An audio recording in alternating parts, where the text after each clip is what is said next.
Hey, how are you holding up today? Really, when was the last time you took a moment to check in with your own energy? Not just your physical tiredness, but your emotional state, your mental bandwidth.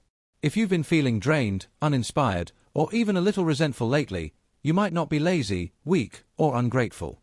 You might just be surrounded by people who are slowly draining your energy like a leaky faucet you've been trying to ignore. We all have them. The friend who only calls when they need something, the coworker who turns every good day into a complaint fest, the relative who constantly reminds you of your flaws. So let's talk about it, not with anger, not with guilt, but with clarity. Because your peace matters. Your energy is not a donation box. Number 2. Building emotional curiosity. Have you ever walked away from a conversation and felt heavier than before? Like someone handed you their emotional backpack and just walked off, smiling? That's what emotional vampires do. They don't always come with warning signs. Sometimes they look like your childhood best friend. Sometimes it's your partner. Sometimes it's even someone you love deeply.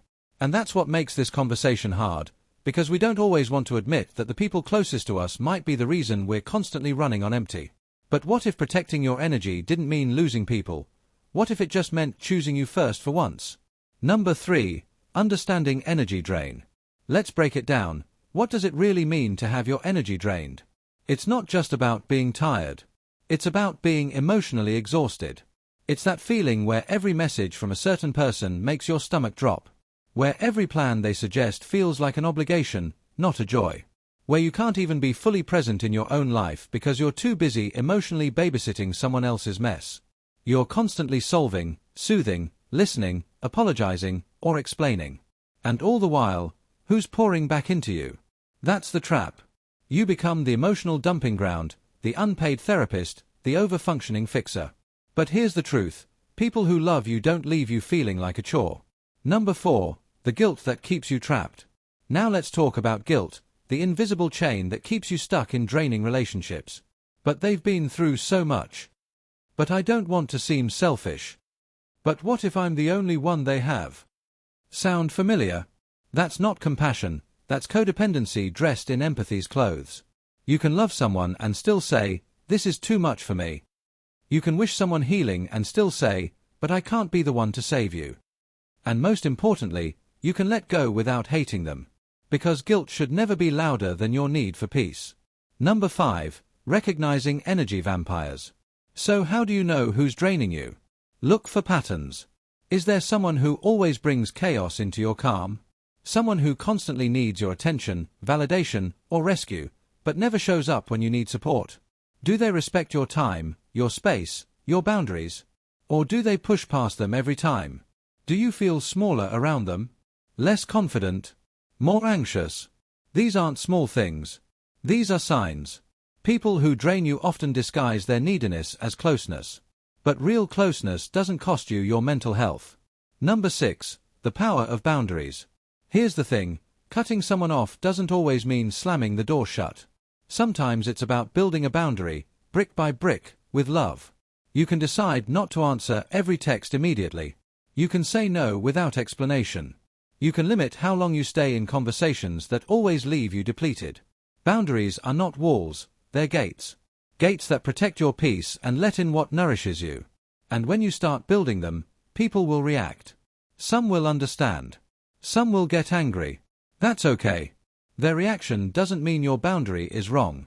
It just means it's working. Number 7. Reclaiming your energy. Once you begin to cut off the energy leaks, something magical happens. You start to feel alive again. You notice how much clearer your thoughts are. How much lighter your heart feels. You realize how much time you spent carrying other people's problems. You start waking up not with dread, but with quiet peace. You become more creative, more connected to yourself, more joyful in small moments. You're not avoiding people, you're choosing the right people. The ones who celebrate your wins, support your healing, and hold space without draining your soul. Number 8. Dealing with loneliness or pushback. Yes, it might get lonely for a while. When you stop being everyone's emotional safety net, some people will disappear. And that's okay, let them. Their leaving is not your loss. It's your freedom. It creates room for new, healthy connections, for people who don't just want your energy, but want to share theirs with you. And if no one shows up right away, be patient. Because sometimes, cutting people off isn't just about saying goodbye to them, it's about saying hello to yourself again. Getting to know the you who isn't exhausted all the time. Number 9. Reframing self-care as self-respect. Cutting off draining people is not an act of cruelty. It's self-respect. It's telling the universe, I value myself too much to stay somewhere I am not seen, heard, or loved in return. And when you move from that place, from that clarity, your entire life begins to shift. Your standards rise. Your peace deepens. You stop chasing people who only tolerate you. You stop bending just to be accepted. You realize that self-care isn't just bubble baths and candles, it's choosing peace over chaos. Boundaries over burnout. Alignment over attachment. Number 10. Closing with hope and empowerment. So here's your reminder, you are not responsible for everyone's happiness. You don't have to carry what was never yours. You are allowed to choose peace. You are allowed to walk away, not because you don't care, but because you finally do, about you. Cut off the people who drain your energy. Not with hatred, but with honesty, with boundaries, with grace. Because when you protect your energy, you protect your life. And you're worth that. Every single day.